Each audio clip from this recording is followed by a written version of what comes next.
सुप्रभात विद्यार्थियों। बेटा मैं doctor Asit Kumar Yadav project girls high school Mirzaganj का अध्यापक हूं।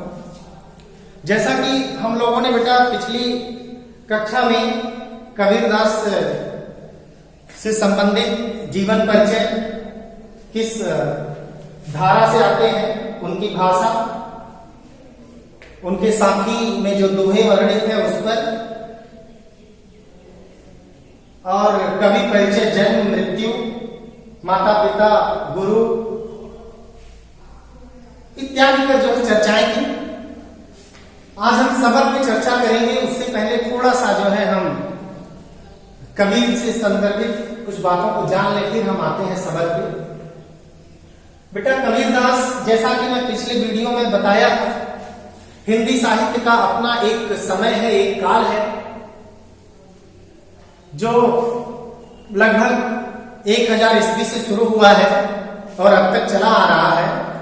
तो पूरे इस लगभग 1000 के वर्षों को जो है या आगे भी जो चल रहा है उसको हम 4 भागों में बांटते हैं। पहला है आदिकाल, आदिवंश, प्रारंभ। जो प्रारंभिक था उसे आदि नाम दे दिया गया, प्रारंभ का समय। इसके बाद भक्ति काल, फिर रीति काल। रीति में परंपरा होती है बेटा। उस काल के सभी कवि एक ही परंपरा में बंधे हुए थे, इसलिए रीति काल नाम दिया गया। फिर जब 1857 की क्रांति आई तो उसके पास हिंदी साहित्य में भी उसी के साथ साथ जो है आधुनिक काल का एक जन्म हुआ। क्योंकि आधुनिक नाम इसलिए दिया गया क्योंकि हमारे अंदर आधुनिक बोध आने लगे, स्वतंत्रता के लिए आंदोलन होने लगे और हम एक नई दिशा की तरफ जाने लगे। हमारे जो कवि लेखक थे वो एक नई सोच के साथ जो है एक राष्ट्रीयता के साथ धरातल पर आते हैं, इसलिए उसको मॉडर्न टाइम जो है आधुनिक युग नाम दिया गया। ये बेटा ये सब चीजें आप अगली हायर क्लासेस में जब आप जाएंगे, जब आप 11th 12th या हम कह ले उससे आगे BA MA के क्लास में जाएंगे, हिंदी यदि आपका सब्जेक्ट रहा, वहां आपको ये सब विस्तृत पढ़ने को मिलेगा। यहाँ मैंने बस थोड़ी सी चर्चा की और देखिए उसी चर्चा में तो भक्ति काल में बेटा जो दूसरी समय था, दूसरा समय भक्ति काल, उसको 2 भागों में निर्गुण और सगुण में बांटते हैं। जैसा कि मैं ये सब पिछली कक्षाओं में बता चुका हूं, लेकिन आप फिर एक बार देख लीजिए सरसरी तरीके से। तो निर्गुण मतलब जो निराकार ब्रह्म की उपासना करता हो, जो बिना रूप रंग वेशभूषा को एक अज्ञात अकल्पनीय सत्ता को जो है मानकर अपनी रचनाएं करता है, उसे निराकार कहते हैं, निर्गुण। सगुणोपासक मतलब सर्वगुण संपन्न, जिसमें रूप रंग वेशभूषा आकार हो। जैसे आप राम और कृष्ण का रूप रंग वेशभूषा आकार देखे थे, तो ये सगुणोपासक है। तो सगुणोपासक में 2 धाराएं, प्रेमाश्रयी और कृष्ण भक्ति और राम भक्ति।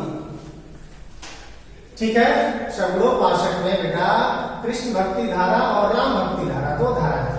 कृष्ण का गुणगान करने वाले महाकवि सूरदास, मीराबाई, रसखान, ठीक है, रहीम इत्यादि कवि हुए। राम भक्ति में गोस्वामी तुलसीदास सरीखे जो है कवि हुए। उसी तरह निर्गुण में 2 धारा थी, एक ज्ञान की धारा थी जिसे ज्ञानाश्रयी और एक प्रेम की धारा थी जिसे प्रेमाश्रयी शाखा कहते हैं। तो ज्ञान की बातें जो किए हैं, समाज को ज्ञान देने की, तो कबीरदास सरीखे कवि, और प्रेमाश्रयी में जो प्रेम की बातें किए हैं उसी निर्गुण धारा। मलिक मोहम्मद जैसी इत्यादि कवियों ने जो है प्रेमाश्रयी के अंतर्गत बातें की। अब हम कबीरदास के जन्म परिचय से थोड़ी सी बातें कर लेते हैं। बेटा जन्म इनका काशी वाराणसी के जो है लहरदारा नामक स्थान में 1398 ईस्वी में हुआ था, और इनकी मृत्यु जो है मगहर में 1518 ईस्वी में हुई थी। यानी ये 120 वर्ष तक जीवित रहे। और एक तरह से देख सकते हैं आप, ये 3 शताब्दियों तक रहने वाले, यानी 1398 में 2 जोड़ेंगे 2 वर्ष तो 1400, और 15वीं शताब्दी का पूरा साल 1400 से 1500 तक 100 वर्ष, और फिर 18 साल इसमें जिए। तो 2 इधर और 18 इधर, 20 और 100 वर्ष, 1 शताब्दी पूरा, 3 शताब्दियों को देखने वाले। तो हाँ, अब इनके जन्म के बारे में थोड़ी सी बातें हो जाएंगी। ऐसा माना जाता है, अलग अलग विद्वानों ने अपनी अलग अलग बातें कही, लेकिन सबका मत यही था कि एक विधवा ब्राह्मणी थी, चूंकि विधवा थी ऋषि के गुरु के जो है आशीर्वाद से उसे पुत्र रत्न की प्राप्ति हुई। विधवा थी, लोक लाज की डर से उसने बालक को लहरतारा जो स्थान है वहां बहुत बड़ा तालाब था, उसी तालाब के किनारे उस बालक को रख कर चली क्योंकि विधवा थी। बगल में जुलाहे दंपत मुस्लिम जो जुलाहा जो मछली का काम करते हैं, अत्यंत निर्धन जो दो परिवार थे, उनके कोई बच्चे नहीं थे। नीरू और नीमा उस रोते हुए बालक को उठाया और उसका पालन पोषण किया। चूंकि निर्धन थे और आप बेटा कल्पना कीजिए 1398 यानी 1400 के समय जो है पढ़ाई का स्तर क्या रहा होगा, इतने स्कूल कॉलेज ये रहे नहीं होंगे, शिक्षा का अभाव था और वो भी एक ऐसे परिवार के साथ जो किसी तरह अपना जीवन यापन कर रहा हो। तो कबीरदास ने पढ़ा नहीं, पढ़ाई लिखाई नहीं हुई। उन्होंने स्वयं ही कहा है, मस कागज छुए नहीं कलम गहो नहीं। हाँ, मैंने न कभी कागज हाथ से छुआ है न कलम हाथ से पकड़ा ही है। तो बेटा हुआ है कि बालक जैसे जैसे बड़ा होता गया उसमें प्रखर, उसमें तेज दिखता गया। और बेटा यह कबीर का हम अर्थ स्पष्ट कर देना चाहते हैं। कबीर का अर्थ ही होता है महान। कबीर का जो अर्थ होता है शाब्दिक, उसे महान कहते हैं। तो कबीर महान हुआ भी।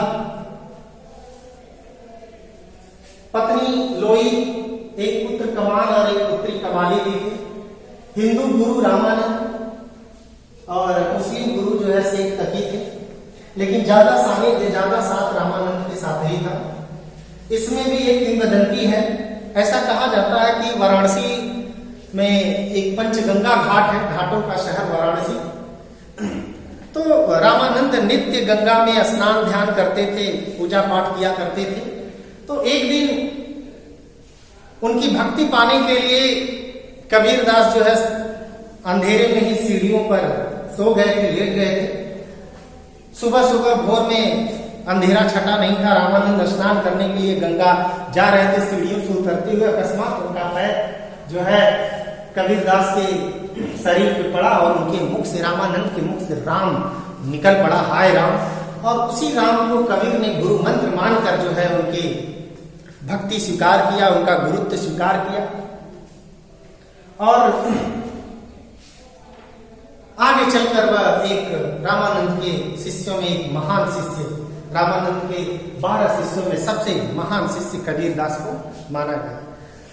यहाँ ध्यान देने योग्य बात है बेटा, राम जो है शब्द है, आप दशरथ के पुत्र राम से मत लीजिएगा। राम का अर्थ यहाँ ईश्वर से है, एक अज्ञात ईश्वर जिसको सिर्फ कल्पना मानकर कवि ने राम शब्द को जो है व्याख्यायित किया है। तो बेटा बात जब यहाँ आती है कि कबीर जब पढ़े लिखे नहीं थे तो इनकी बातें साथी समझ रमेली जो रचनाएं हैं किस तरह लिखी गई, आइए इस पर थोड़ा सा चर्चा कर लेते हैं। इनके शिष्य का नाम धर्मदास था। इनके शिष्य का नाम धर्मदास। कबीर जो भी बातें कहते थे धर्मदास उसे लिपिबद्ध करता रहता था, लिखता रहता था। 3 तरह की बातें इनकी थी। साखी कबीर, साखी शबद रमैनी। ध्यान दीजिए, साखी शबद रमैनी। साखी दोहों का संग्रह है, इसमें सिर्फ दोहे हैं। शबद और रमैनी ये पद है, गाने योग्य पद जिसमें गाया जाता है। तो जब ये गाते थे या साखी जब कहते थे तो धर्मदास उसे लिखते रहते थे। तो यहाँ तीनों को मिलाकर, साखी शबद रमैनी को मिलाकर जो पुस्तक बनी है बेटा उसे बीजक कहते हैं। यहाँ 2 प्रश्न बनता है, पूछता है कि बीजक किसके बाणियों का संग्रह है, किनके रचनाओं का संग्रह है। तो बाणी तो कबीर की ही है, बाणी संग्रह तो कबीर का ही है, उन्हीं की बातें उसमें संकलित है, दी गई हैं। लेकिन जब ये पूछेगा कि इसमें संकलन करता कौन है, लिखने वाले कौन है, कौन लिखा है बीजक, तो बेटा बात आ जाती है धर्मदास, क्योंकि कबीर पढ़े लिखे नहीं थे। अब आइए कबीर के बारे में थोड़ी सी चर्चाएं हो जाए। पिछले क्लास में हम लोग विस्तृत चर्चा किए थे, जो इससे पहले का जो एपिसोड 1 है इसमें हम थोड़ा सा चर्चा करेंगे क्योंकि बहुत अधिक समय नहीं हम लेंगे। कबीरदास बेटा जैसे जैसे बड़े हो रहे थे, समाज में घूम रहे थे, आस पास पड़ोस देख रहे थे क्या है, और बेटा समाज पूरी तरह से जो है मोह माया द्वेष जलन ईर्ष्या अहंकार लोभ लालच अंधविश्वास व आडंबर में लिप्त था, फैला हुआ था। चारों तरफ यही स्थितियां दिख रही थी। धर्म के नाम पर झगड़े, संप्रदाय जाति के नाम पर झगड़े, वर्ण व्यवस्था, ब्राह्मण क्षत्रिय वैश्य शूद्र में अछूत की भावना, तो ये तमाम प्रकार की विकृतियां समाज में फैली हुई थी। कबीर बड़े नजदीक से देख रहा था कि ये हमारा समाज किस तरफ जा रहा है। कबीर का हृदय बड़ा करुणित हुआ और पीड़ा में उन्होंने समाज को सुधारने का जो एक प्रयास किया वो उनकी वाणियों में मुखरित होता है, दिखाई। स्वाभाविक है जब व्यक्ति पीड़ित होगा और जब चारों तरफ अन्याय अत्याचार की छटा देखने को मिलेगी तो उसका स्वर विद्रोही हो जाएगा। इसीलिए कबीर को लोग फक्कड़ भी कहते हैं, विद्रोही भी कहते हैं, लेकिन इसी के साथ साथ समाज सुधारक भी थे, समाज को सुधारने वाले थे। स्वाभाविक है जब अन्याय अत्याचार के खिलाफ बातें कही जाती है तो थोड़ी कड़वी होती है, लेकिन होती है 100% सत्य। कबीर कहते थे, तू कहता कागज की लेखी, मैं कहता आंकड़ की देखी। मैं आंखों से देखा हुई बातें कह रहा हूं, मैं कोई लिखी पढ़ी कागज की बातें नहीं कह रहा हूं। और देख रहा हूं समाज में क्या है। मोह माया द्वेष जलन ईर्ष्या अहंकार लोभ लालच अंधविश्वास वाय आडंबर छुआछूत जाति धर्म संप्रदाय के नाम पे जो झगड़े हैं, मैं उसकी बातें कर रहा हूं। एक तो धार्मिक बातों को मैं जिक्र कर रहा हूं, सुनिएगा।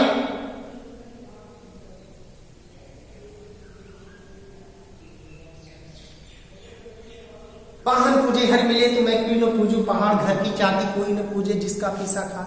यदि हिंदुओं पर आक्षेप किया था, जो मन में तमाम प्रकार के अंधविश्वास अत्याचार लिए हुए पत्थरों की पूजा करते हैं, अज्ञानता है। यदि पत्थर पूजने से, जो तुम पत्थर पूजने जाते हो उसके पूजने से ईश्वर मिल जाता तो मैं पहाड़ को ही पूजने लगता जो पूरा पत्थर का ही बना है। और घर की चाबी, घर में भी जो जाता है, पहले के समय में जो महिलाएं जाता जो चक्की चलाती थी, घर घर चक्की रहती थी। उस समय इतनी इलेक्ट्रिसिटी, इतनी बिजली नहीं था कि आप वैसे गेहूं की पिसाई करते हो। वो पत्थर की बनी है, जिसका पीसा खा, उसका पीसा हुआ हम खा रहे हैं, रोटी खा रहे हैं, और वो भी उस पत्थर की पूजा नहीं करते। हम चले जा रहे हैं जो है पूजने के लिए पत्थरों को मंदिर में, नीम के पेड़ के नीचे पीपल माला फेरते भया गया है ना, माला फेरते फिरते ये ढोंगी साधुओं पर जो है व्यक्त किया। वह आडंबरी जो साधु हैं, जो साधु के नाम पर अन्याय अत्याचार करते, उन पर व्यंग किया था। ना जाने कितने समय बीत गए तुम्हें माला फेरते फिरते, लेकिन ये मन का भ्रम तुम्हारे नहीं मिटेगा। मन में जो अन्याय है, मोह माया जो है, जो ईर्ष्या जलन है, वो नहीं मिटा पाए। फिर माला फेरने का क्या मतलब? मुस्लिमों को कहे थे, हिंसा के भी विरोधी, दिन भर रोजा रहते रात अलग है गाय, यह पूर्वा बंदगी कैसे सुखी खुदा। दिन में रोजा रह रहे हो, ईश्वर स्मरण कर रहे हो, रात को जो है गाय है जीव हत्या करके, ये क्या है? इधर खून कर रहे हो, उधर जो है खुदा को याद कर रहे हो, कैसे सुखी रहेगा तुम्हारा? साधो पाणी मुक्त कसाई, बकरी मार मुर्गी को धाई, दिल में दर्द ना आई।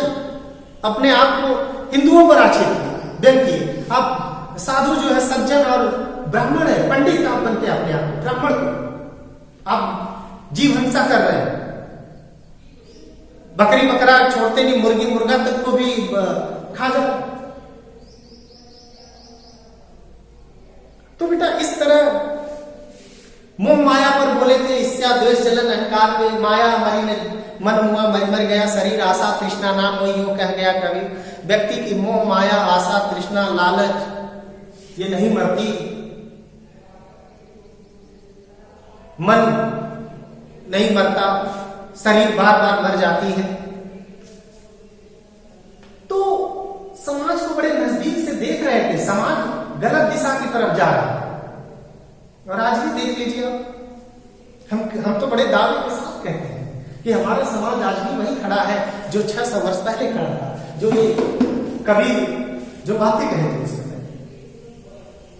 600 वर्ष पूर्व जो बातें कही गई थी, आज भी सत्य। देखिए आपके समाज में मोह माया द्वेष जलन ईर्ष्या अहंकार अन्याय नहीं है, अन्याय अत्याचार नहीं है।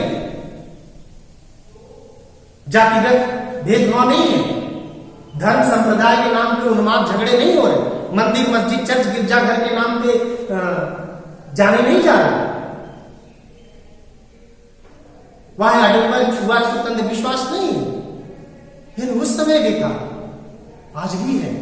हम किस दिशा की तरफ जा रहे हैं? हमारे समाज में क्या बदलाव हुआ? सिर्फ हम विज्ञान प्रौद्योगिकी को बदलाव कहते हैं। अरे हम कबीर के समय में भी ऐसे थे, असभ्य थे, आज भी हैं। हम एक उदाहरण मान सकते हैं कि उस समय अशिक्षा थी, शिक्षा का अभाव था। आज से 600 वर्ष पूर्व इतने स्कूल कॉलेज विद्यालय नहीं थे, जिसके कारण हम अन्याय मोह माया द्वेष जलन ईर्ष्या अहंकार लोभ लालच धर्म जाति के नाम में छुआछूत इत्यादि जो है गलत कार्य करते थे। आज तो हम शिक्षित हो गए हैं ना, 21वीं सदी में जी रहे हैं। अगर आज भी वही स्थिति है जो आज से 600 वर्ष पूर्व थी, तो लानत है आज की शिक्षा पर, आज की स्कूल कॉलेज विद्यालय। हम लोगों को शर्म करना चाहिए कि कबीर की वो कही हुई बातें आज भी प्रासंगिक है, जो धर्म संप्रदाय जाति के बंधनों को नहीं तोड़ पाए।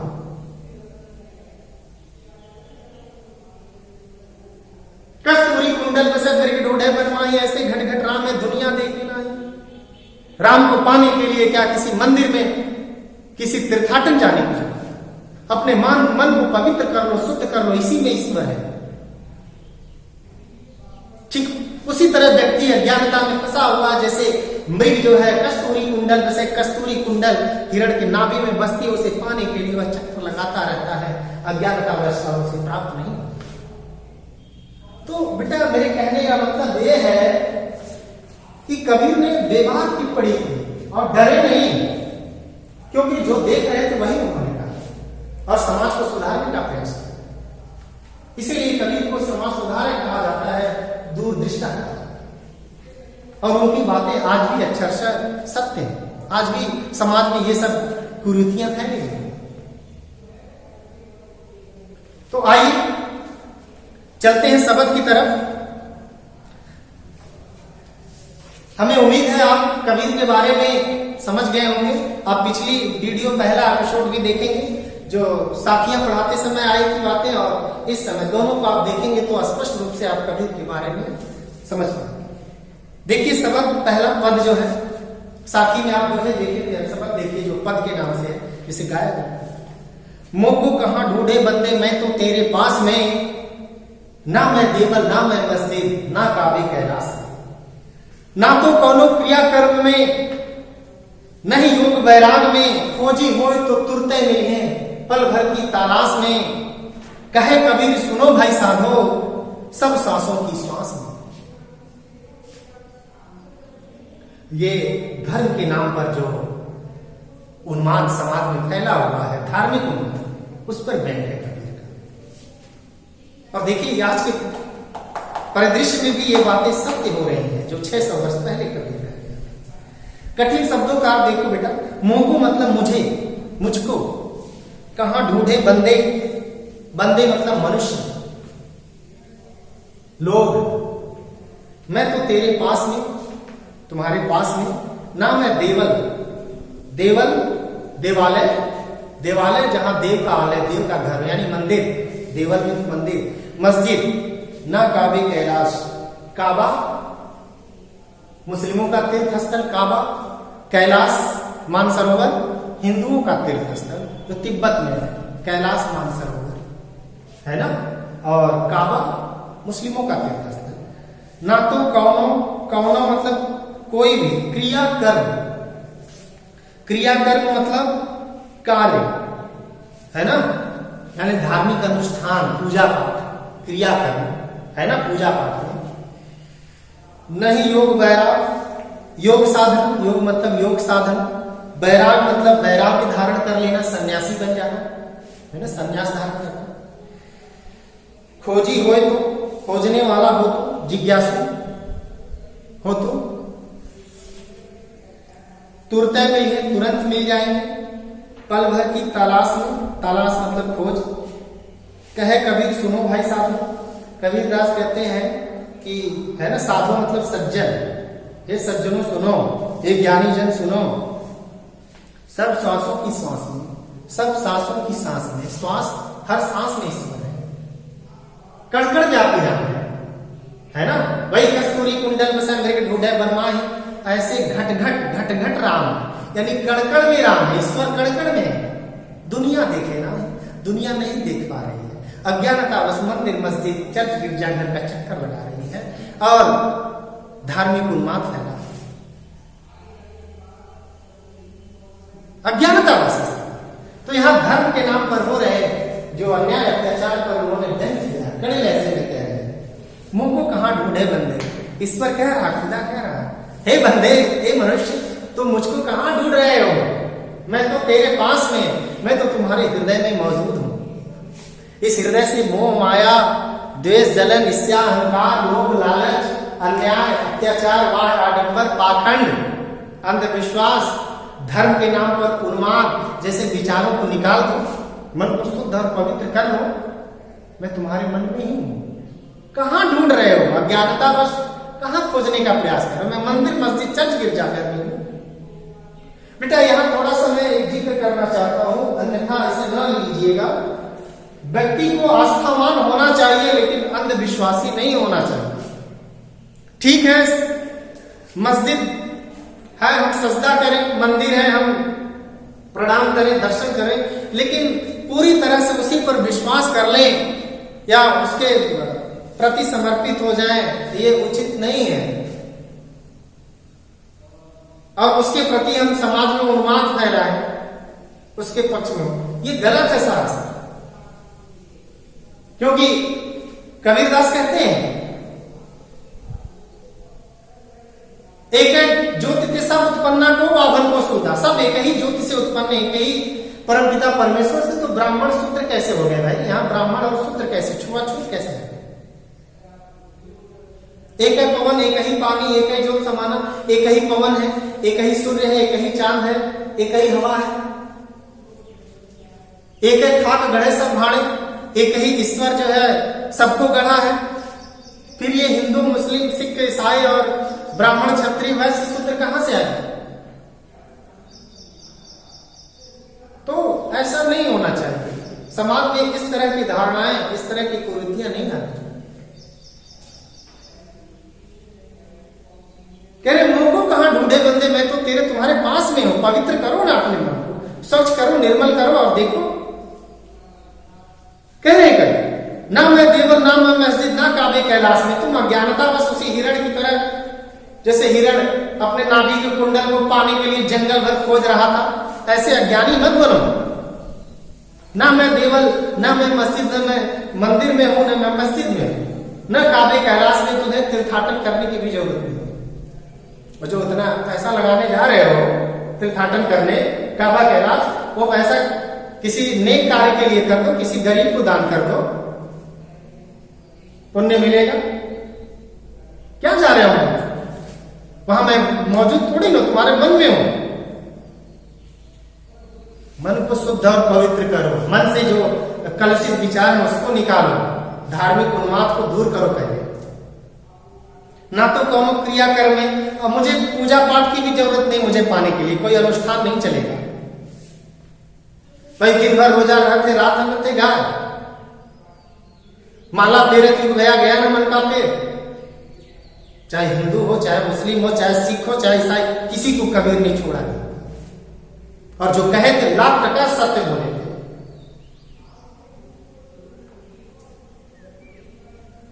तो क्रियाकर्म भाई, अनुष्ठान करने की, पूजा पाठ करने की क्या जरूरत है तुम्हें? ना मैं कोनो क्रिया, मैं उस अनुष्ठान, उस पूजा पाठ में बैठता, या पूजा पाठ करने से तुम्हें ईश्वर प्राप्त हो जाएगा। ना मैं कोनो क्रिया कर्म, ना योग वैराग में, मैं कठिन, मुझे साधना करके भी प्राप्त नहीं किया जा सकता कि कठिन साधना करो मैं प्राप्त हो जाऊंगा, या वैराग धारण कर लो, गृहस्थ जीवन छोड़कर वैरागी बन जाओ, साधु सन्यासी बन जाओ। ऐसा भी करने की आवश्यकता नहीं है। तुम गृहस्थ जीवन ही व्यतीत करो भाई। बस अपने मन से क्या करो, ये जो गंदे विचार है, मोह माया जलन अहंकार, दूसरे के प्रति अन्याय अत्याचार, धार्मिक उन्माद, छुआछूत, ये भावना हटा दो। तुम्हारे मन में है। ना ही वो बैराग में खोजी है तो तुरते मिली, यदि तुम वाकई खोजने वाले हो, तुम मुझे प्राप्त करना चाहते हो, तो खोजी है तो तुरते मिली है पल भर की तलाश में, पल भर की तलाश में मैं मिल जाऊंगा। कहीं जाने भटकने की जरूरत नहीं है, न बहुत परिश्रम करने की आवश्यकता। कहे कबीर सुनो भाई साधो है ज्ञानी जनों, है सज्जनों सुनो। साधो में सज्जन, ज्ञानी जन, सब सांसों की सांस में, मैं प्रत्येक सांस में हूं। जो ये सांसें चल रही है प्रत्येक सांसों में हूं मैं ही सांस बाहर आ रहा हूं, नहीं अंदर। तो मैं जब तुम्हारे प्रत्येक सांस में हूं तो तुम्हारे अंतरात्मा में भी हूं, तुम्हारे मन में यहां मौजूद हूं। तुम बस याद करो, अपने मन को पवित्र कर लो, मुझे पहचानो। इसके लिए अनुष्ठान, पूजा पाठ, मंदिर, मस्जिद, चर्च, गिरजाघर जाने की आवश्यकता नहीं है। ढोंग पाखंड नहीं करना है, अन्याय अत्याचार नहीं करना है। शुद्ध अपने मन को पवित्र करो, समाज में अच्छे विचार व्यक्त करो। यानी कबीर ने धार्मिक उन्माद, जो धर्म के नाम पर जो समाज बट रहा था, कई खेमों में बटा हुआ था, उसको दूर करने समाज सुधारवादी नीति का जो है परिचय है। आज भी देख लीजिए, ये स्थितियां आज भी बरकरार है, मौजूद है। तो बेटा ये पहला पद रहा, भाषा वही है, सबुकड़ी या पंचमेल खिचड़ी। मैंने कहा साधु सन्यासियों का साथ था, इसलिए कोई एक भाषा नहीं आ पाई। तो आचार्य रामचंद्र शुक्ल ने जो है कह दिया कि भाई ये साधुओं के साथ की भाषा है, क्योंकि ब्रज भी मिला है, भोजपुरी भी मिला है, हिंदी भी मिला है, अवधी का भी मिला है। घूमते रहते थे। कहा भी जाता है कोस कोस पे पानी बदले 3 कोस पे बानी। अब पढ़े लिखे नहीं थे, इसलिए इनकी भाषा कोई साहित्यिक भाषा नहीं हो पाई। तो आचार्य रामचंद्र शुक्ल ने सबुकड़ी कहा, तो वही श्याम सुंदर दास बोले भैया ये पंचमेल खिचड़ी है, कई भाषाओं का मेल है ना। पंचमेल खिचड़ी, खिचड़ी में जैसे कई आइटम मिलाते हैं ना, तब बनता है ना खिचड़ी, कई आइटम मिलाकर। छंद बेटा यहां पद लिखिएगा, गाने योग्य पद है शब्द। रस जो है शांत लिखिएगा, शांत रस। शांत रस उसे कहते हैं जब हम कविता को पढ़कर हमारे मन में एक असीम शांति का अनुभव, मन हमारा शांत हो जाए, है ना। संसारिक मोह माया से विरक्त अलग जो है हमारा मन शांत और पवित्र हो जाए। और अलंकार देखिए, मैं मस्जिद कौनो क्रिया कर्म में, है ना, कौनो क्रिया कर्म है सब श्वासों।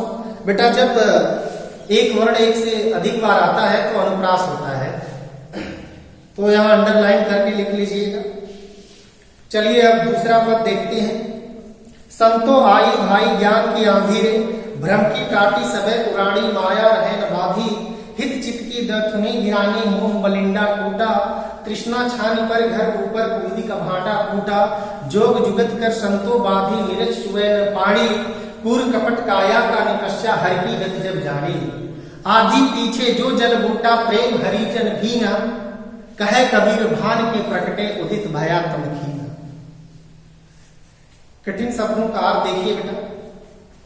संतो मतलब सज्जन, व्यक्ति को संबोधित कर रहे जो सज्जन व्यक्ति हैं। ज्ञान की आंधी, है ना, ज्ञान की आंधी की बात कर रहा है। करेंगे अभी व्याख्या को बताएंगे, पहले आप शब्दों का अर्थ देखिए। भ्रम की टाटी, भ्रम मतलब दुविधा, भ्रम की स्थिति, दुविधा की स्थिति। टाटी बेटा आप देखे होंगे जब घर में, गांव में, अब तो छप्पर बहुत कम मिलते हैं गांव में भी, अब तो पक्के मकान हो गए। पहले बेटा जब छप्पर रहते थे, जिसको हम लोग मड़ई भी कहते हैं, तो उस छप्पर को, उस मड़ई के चारों तरफ जो है पुआल का, पुआल आप जानते होंगे, बिचाली भी बंगला में कहते हैं, और बांस काटकर उस बिचाली को लगाकर जो है दीवार की भांति चारों तरफ से लगाते थे उस मड़ई को ढकने के लिए, यानी वो दीवार का काम करती थी। उसे टाटी हम कहते थे, है ना। शायद आपको गांव में देखने को मिल जाए आज भी वही टाटी। उड़ानी मतलब उड़ जाना, माया रहे न बाधी, माया मोह माया। हित चित, हित हित मतलब प्रेम, चित्त मतलब हृदय, है ना। थूनी, थूनी बेटा जो छप्पर, जो मड़ई, जिस थूनी पर टिका रहता था, जो मड़ई, मान लीजिए मड़ई है, ठीक है, ये थूनी है, बांस जो जमीन से लगा हुआ रहता था, जिसपे छप्पर ऐसे रुका रहता है ना। आप गांव में देख सकते हैं, ऐसे ये छप्पर है बेटा, ठीक है, बनाने नहीं आ रहा हमें, तो ये आधार है जमीन का, तो ये जो लगा रहता था, ये बांस, उसको रोकने के लिए, ठीक है, इसे कहते थे थूनी। मोह बलिंडा, मोह मतलब मोह माया, बलिंडा मतलब बल्ली, ये बल्ली जिस पर छप्पर टिका रहता था, ऐसे जो बल्ली होती, ये भी बांस है ना। ये छप्पर है तो बल्ली, कई बल्लियां लगी रहती थी उसे रोकने के लिए, तो वही बल्ली, बलिंडा। तृष्णा, तृष्णा बेटा, तृष्णा असंतोष। छानी मतलब छप्पर, वही मड़ई जिसकी बात कर रहे हैं, छप्पर लिख लीजिए। घर ऊपर, कुबुद्धि, कुबुद्धि, कु मतलब है ना, कु उपसर्ग गलत के लिए लगा जाता है, जैसे कर्म कुकर्म, है ना। बुद्धि, कुबुद्धि, गलत बुद्धि, ठीक है, गंदी बुद्धि लिख लीजिएगा। कुबुद्धि का भाड़ा, भाड़ा मतलब बर्तन, भाड़, भाड़ मतलब बर्तन, मिट्टी के बर्तन, पहले मिट्टी के बर्तन चलते थे। फूटा मतलब फूट जाना। जोग जुगत, जोग मतलब बेटा योग, साधना, परिश्रम, कुछ भी लिख सकते हैं, साधना, परिश्रम। जुगत मतलब उपाय, युक्ति, उपाय, तमाम तरह के उपायों से। संतोवादी, संतो मतलब सज्जन व्यक्ति, सत्य जन, जो सत्य जन। निर्चु चुए न पानी, निर्चो मतलब निर्चु, थोड़ा भी, तनिक भी, निर्चु लिख लिया, आप लिखते रहिएगा। चुए न पानी, पानी मतलब पानी, चुए मतलब चूना। निर्चु चुए न पानी, तनिक भी पानी नहीं चूना, गिरना उस छप्पर से नीचे अंदर। कूड़ कपट काया का निकष्य, कूड़ मतलब बेटा कूड़ा, ठीक है, कपट मतलब छल, कपटी, छली, छल। काया, काया मतलब शरीर, निकस्या मतलब निकल जाना। हर की गति जब जाने, ईश्वर का स्मरण, ईश्वर की गति जब, ईश्वर को पहचानना। जाने मतलब जाने, आधी पीछे।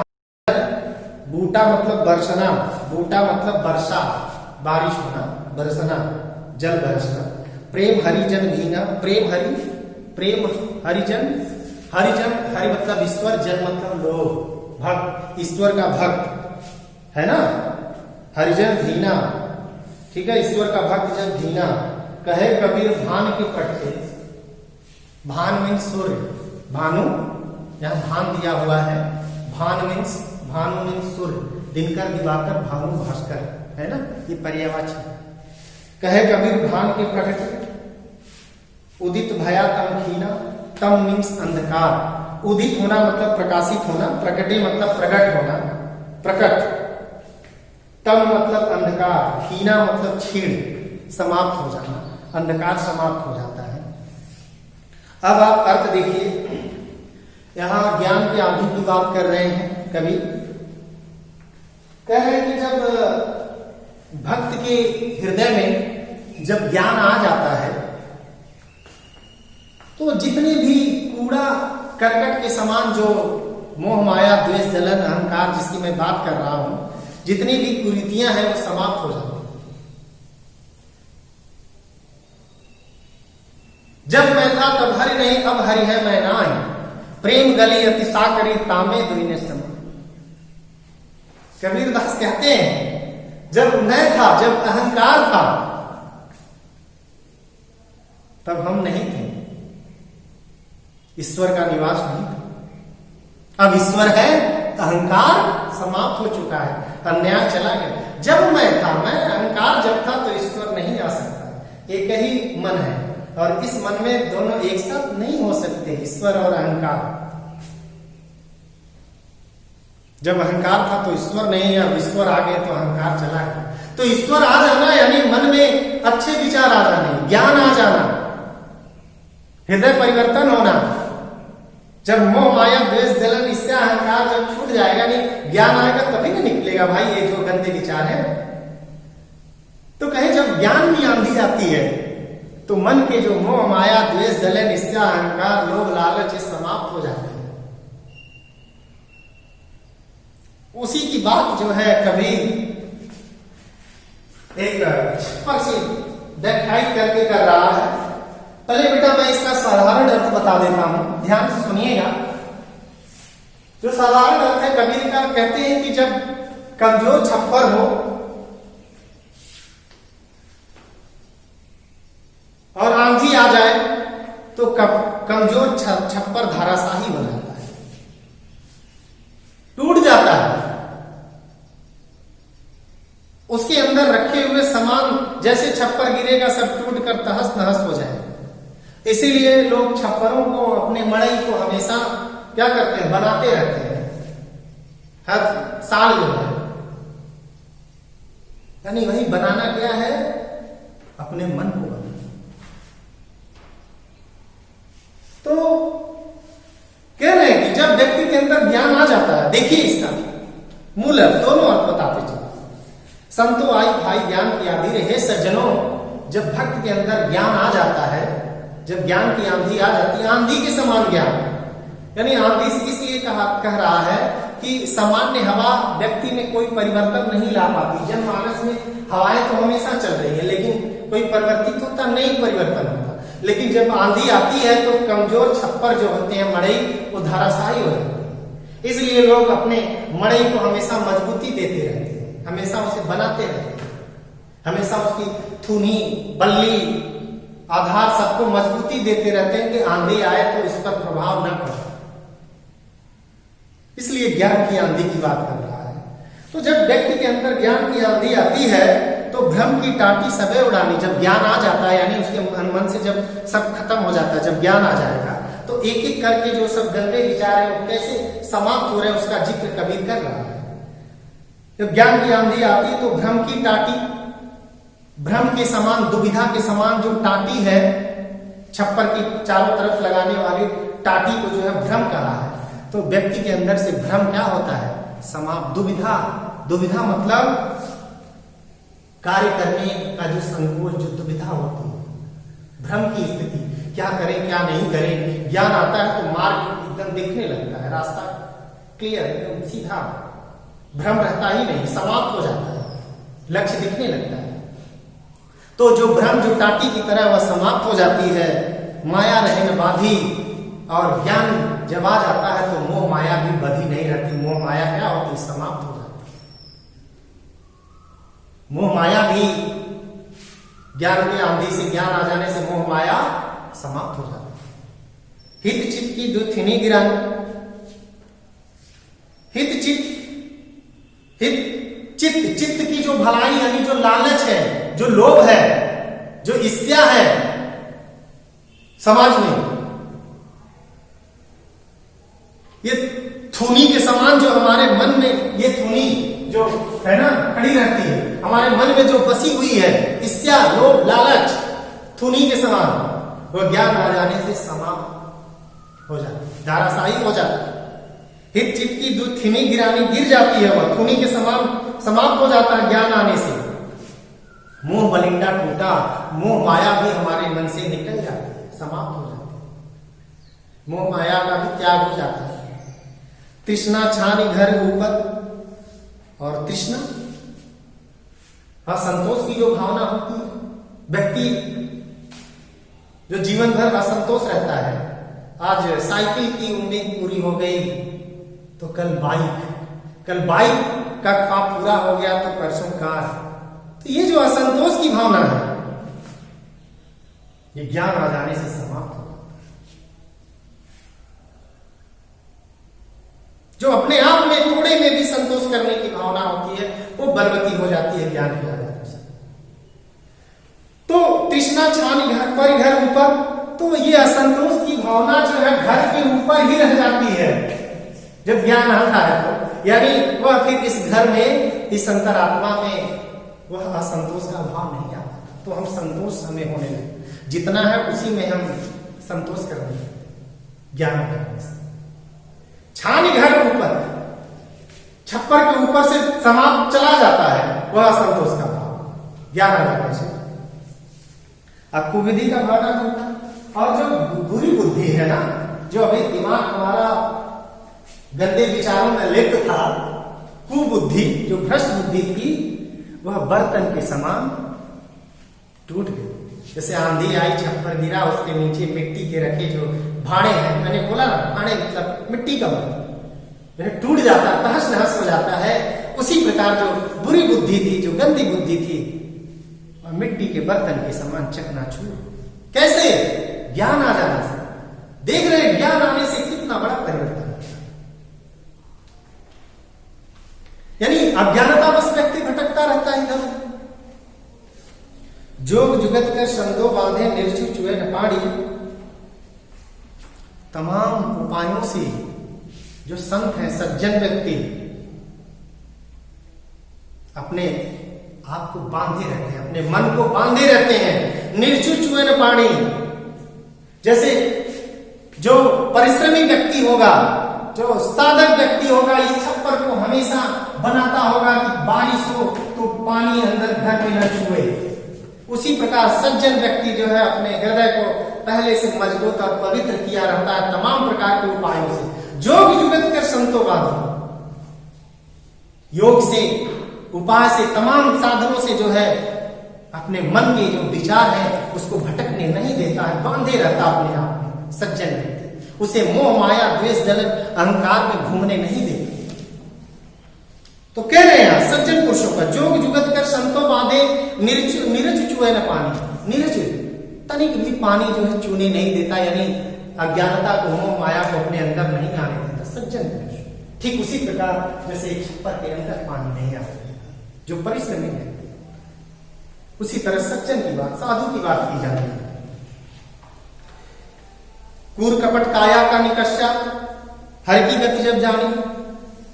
बेटा जब ज्ञान की आंधी आ जाती है, व्यक्ति ज्ञानवान हो जाता है, तो मन से कूर कपट काया का निकष्या, काया से, इस शरीर से, काया मतलब शरीर से कूड़ा कचरा, कूर कपट, कपट मतलब छल, कूड़े के समान जो छल था, जो मोह माया था, जो द्वेष था, जो अहंकार था, जो असंतोष था, जो लालच था, जो इच्छा थी, जो जलन थी, वो समाप्त हो जाती है, खत्म हो जाती है। कूर कपट काया का निकष्या हरि की गति जब जानी। जब हरि की गति को, ईश्वर की स्थिति को जब हम पहचान जाते हैं, उस अपने आत्मा में जब ईश्वर का वास हो जाता है, तो कूड़े कचरे के समान जो ये मोह माया द्वेष जलन अहंकार है, ये समाप्त हो जाता है, दूर चला जाता है। आगे पीछे जो जल उठा प्रेम हरि जन भीजा। जब ज्ञान की आंधी आती है तो कबीर दास कह रहे हैं कि कूड़े कचरे के समान जो मोह माया वो खुद पीछे छूट जाती है, फिर तो ईश्वरीय प्रेम की बारिश होती है ना। जो जल बूटा, जो प्रेम रूपी जो वर्षा होती है, प्रेम की वर्षा, ईश्वरीय प्रेम की वर्षा जो है, प्रेम हरि जन भीना, और जो हरि का जन है, ईश्वर भक्त है, जो साधु जन है, सज्जन है, वह उस प्रेम में जो है सराबोर है, उस भक्ति के रस में सराबोर है, मस्त है। कहे कबीर भान के प्रगटे उदित भया पंखीना।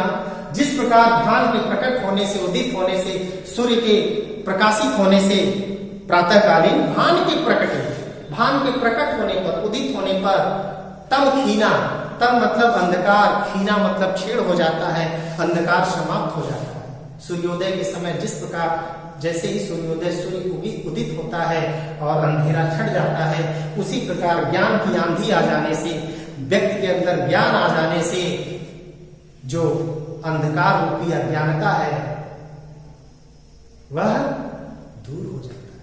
यानी बेटा ध्यान दीजिएगा, यहाँ ज्ञान की तुलना सूर्य से की गई है। भान के प्रगटे यानी ज्ञान के प्रकट होने से, सूर्य के प्रकट होने से जिस प्रकार अंधकार समाप्त हो जाता, और अंधकार की तुलना अज्ञानता से की जा रही है। तो ज्ञान आ जाने से स्वाभाविक अंधकार के समान जो अज्ञानता था वो समाप्त हो जाती है, और जो ईश्वर भक्त है वो आनंदित हो जाता है। तो ये रहा बेटा मोह माया द्वेष जलन ईर्ष्या अहंकार को त्यागने की बात कबीर कर रहा है, ज्ञानी पुरुष बनने की बात कर रहा है, समाज में जो इस तरह के विचार हैं उनको त्यागने की बात कर रहा है। अब आइए हम इसमें भी पद है बेटा, भाषा सदकड़ी या पंच में खिचड़ी, छंद जो है आप पद करिएगा, ठीक है, गाने योग्य दोहा साथियां में थी, रस आप शांत और भक्ति दोनों कर दीजिएगा अंतिम पद में, ठीक है।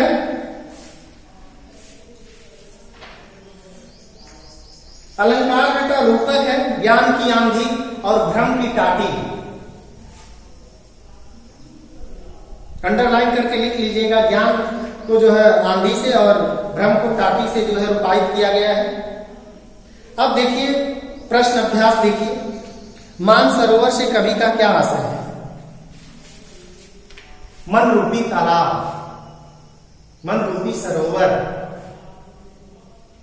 है ना, वह मन रूपी सरोवर जिसमें हंस रूपी आत्माएं क्रीड़ा कर रही हैं, खेल रही हैं, आनंद की प्राप्ति कर रही हैं, है ना। इस मन रूपी तालाब में हंस रूपी आत्मा क्रीड़ा कर रही है, यानी भक्त जो है पूरी तरह भक्ति में सराबोर है। अब वह इस भक्ति को त्याग कर कहीं दूसरी जगह नहीं जाना चाहता, उसे आनंद की प्राप्ति है। कवि ने सच्चे प्रेमी की कसौटी क्या बताई है? सच्चा प्रेमी वही है जिसके मिल जाने से मन की जो वासनाएं हैं, जो गलत धारणाएं हैं, जो गलत विचार समाप्त हो जाए, है ना। संगत ते गुण होते हैं, संगत ते गुण जा, अच्छे लोगों की संगत हो जाने से, है ना, हम गुणवान होते हैं और गलत संगत होने से हमारे अंदर दुर्गुण की भावना बढ़ जाती है। तो सच्चा प्रेमी यानी सच्चा भक्त वही है जो हमारे विष को अमृत में बदल दे, यानी हमारे गंदे विचार को त्याग कर अच्छे विचार ला दे, है ना। आप पढ़े हैं दोहा, तीसरे दोहे में कवि ने किस प्रकार के ज्ञान का महत्व दिया है? तीसरा दोहा क्या है? हस्ती चढ़िए ज्ञान को, तीसरा दोहा बेटा हस्ती चढ़िए। हाँ देखिए, इसको अगर एग्जाम में पूछेगा बेटा तो इस तरह नहीं देगा, तीसरे दोहे में वो दोहा दे देगा, है ना, यहां दे दिया है तीसरे दोहे में, लेकिन एग्जाम में पूछेगा तो दोहा देकर पूछेगा। तो कह रहा तीसरे दोहे में कवि ने किस प्रकार के ज्ञान को, हस्ती चढ़िए ज्ञान को सहज दुलीचा डाल में किस प्रकार के ज्ञान की बात की जा रही है ना, स्पष्ट ज्ञान जो हर व्यक्ति के अंदर होना चाहिए। कवि सज्जनों को संबोधित, ज्ञानी जनों को संबोधित कर रहे हैं, ज्ञान की बातें कर रहे हैं कि हे ज्ञानी पुरुष, तुम उस मदमस्त हाथी की तरह जो है अपने लक्ष्य, अपने मार्ग पर आगे बढ़ते रहो। संसार में कुत्ते के समान रुकावट पैदा करने वाले तमाम लोग आएंगे, लेकिन तुम्हें हाथी की तरह अडिग रहना, अपने मार्ग पे, अपने लक्ष्य के प्रति आगे बढ़ते रहो। तुम ज्ञानी हो, इसलिए अपने मार्ग को प्रशस्त कर, है ना। बाधाएं तो आएंगी, उससे विचलित नहीं हो। इस संसार में सच्चा संत कौन है? भाई सच्चा संत वही है जो सांप्रदायिक, धर्म और जातिगत मोह माया के बंधन में न बंधे, जो पक्ष विपक्ष, है ना, अपने निजी स्वार्थों के लिए दूसरे का अहित न पहुंचाए, वही सच्चा व्यक्ति है ना। जो निष्पक्ष भाव से सेवा करे, जो निष्पक्ष भाव से न्याय दिलाए, वही सच्चा व्यक्ति है। अंतिम दो दोहों के माध्यम से कबीर ने किस तरह की संकीर्णताओं को और संकेत किया है? अंतिम दो दोहा, यहाँ भी अगर ये प्रश्न पूछता है परीक्षा में बेटा तो दोहे दिए रहेंगे। आइए देखते हैं अंतिम दो दोहे जो है। हाँ, ये है काबा फिर काशी भया, मतलब यहाँ धार्मिक जो उन्माद है उस पर व्यंग कर रहा है कवि कि अगर आप सच्चे ज्ञानी पुरुष हैं, सज्जन हैं, तो आप काबा, कैलाश, मुस्लिम का जो तीर्थस्थल काबा और हिंदुओं का कैलाश, उसमें अंतर नहीं करेंगे। राम रहीम आपके लिए एक हो जाएंगे। और ठीक उसी प्रकार जैसे मोटा आटा और मैदा को मिलाकर उसे अलग करना कठिन है, उसी प्रकार हम राम रहीम को अलग नहीं कर सकते। यानी धार्मिक उन्माद की बातें को दूर करने की बातें की गई है। इसमें अंतिम जो दोहा है बेटा, ऊंची कुल का जनमिया जी करनी, ऊंच न हो सुब्रन कलश सुरा भरा साधु निंदा। श्रेष्ठ पवित्र आत्मा की बात की जा रही है, धर्मात्मा की बात की जा रही है, जिसका मन पवित्र हो। कह रहा है कि छुआछूत की बात की जा रही है, धार्मिक सांप्रदायिक जातिगत संकीर्णताओं की बात की जा रही है कि ऊंचे कुल श्रेष्ठ परिवार श्रेष्ठ वंश में जन्म लेने मात्र से ही व्यक्ति ऊंचा नहीं होता, ऊंचा होता है अपने कर्मों से, अपने महान कर्मों से वह व्यक्ति ऊंचा होता है, परिवार में जन्म ले लेने से ऊंचा नहीं होता। ठीक उसी प्रकार जैसे आप सज्जन व्यक्ति को आप सोने के पात्र में भी मदिरा सेवन करने को देंगे तो उसे वह त्याग देगा। अब आइए, किसी भी व्यक्ति की पहचान उसकी कुल से होती है या उसके कर्मों से? तर्क सहित उत्तर दीजिए। बेटा वही बात अभी जो हम लोगों ने ऊपर देखी, स्वाभाविक है कि व्यक्ति की पहचान उसके कर्मों से होगी, उसके कार्यों से होगी, उसके कुल और परिवार से नहीं। अगर वंश और परिवार से उस व्यक्ति की पहचान होती तो हमारे तमाम पहले के महान विभूतियां जो हैं, है ना, बहुत से ऐसे लोग हैं, चाहे आप लाल बहादुर शास्त्री को ले लीजिए या और भी लोग, तमाम आपको उदाहरण मिलेंगे जो समाज में अच्छे कार्य किए। क्या उनके वंशज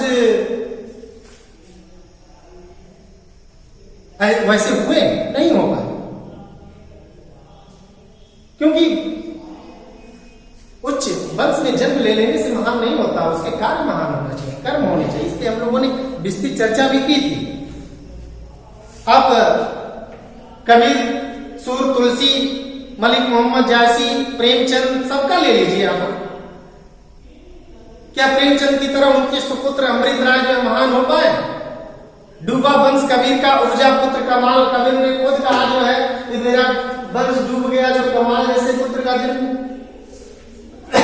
जरूरी नहीं थी, है ना, ऊंचे वंश में जन्म लेने से आप महान। काव्य सौंदर्य स्पष्ट कीजिए, हस्ती चढ़िए ज्ञान को सहज दुलीचा डाक, स्वान रूप संसार है खंडे झकमार।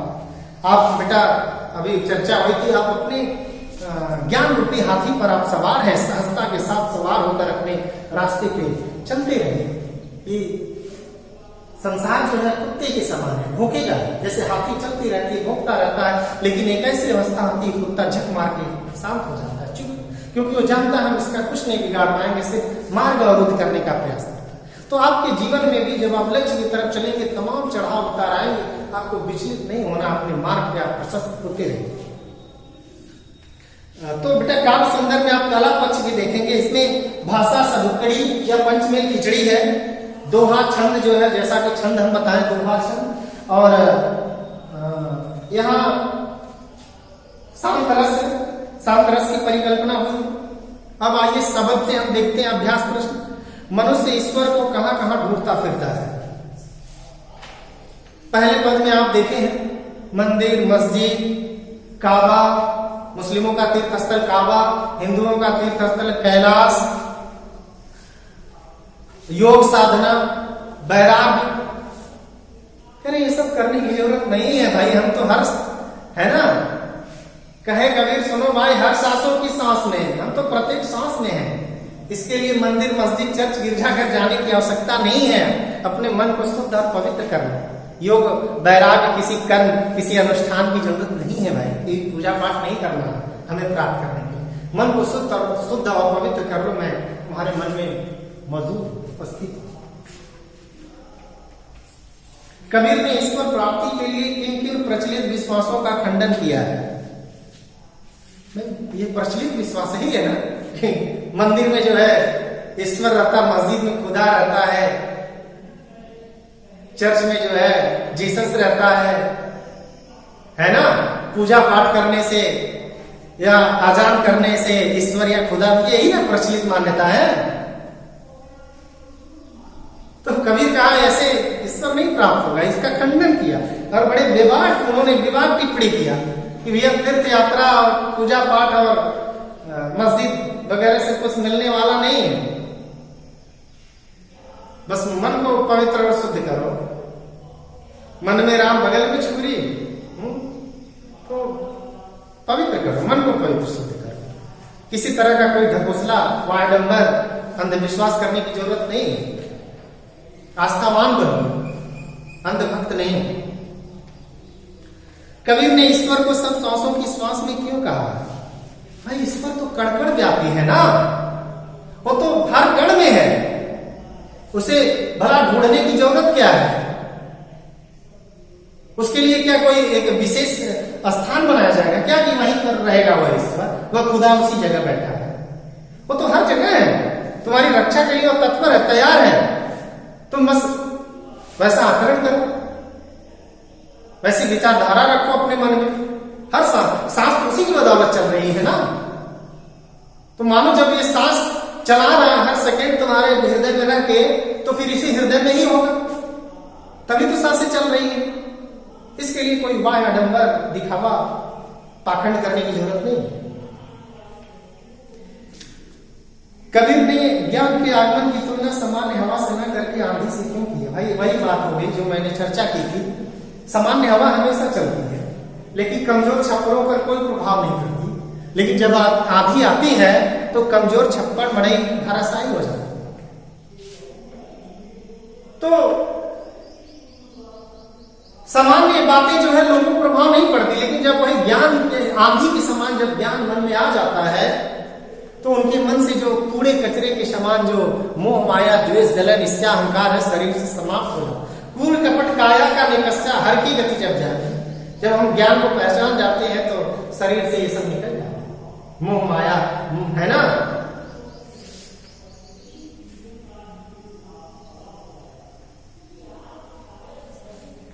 क्योंकि बेटा अज्ञानता की जो वो होती है बहुत गहराई तक होती है अज्ञान, जिसे हटाने के लिए तीव्र ज्ञान की आवश्यकता होती है। ज्ञान की आंधी का भक्त के जीवन पर क्या प्रभाव पड़ता है? भाई अंत में आया है पद में, आंधी पीछे जो जल बूटा प्रेम हनी जन भीगा, है ना। सब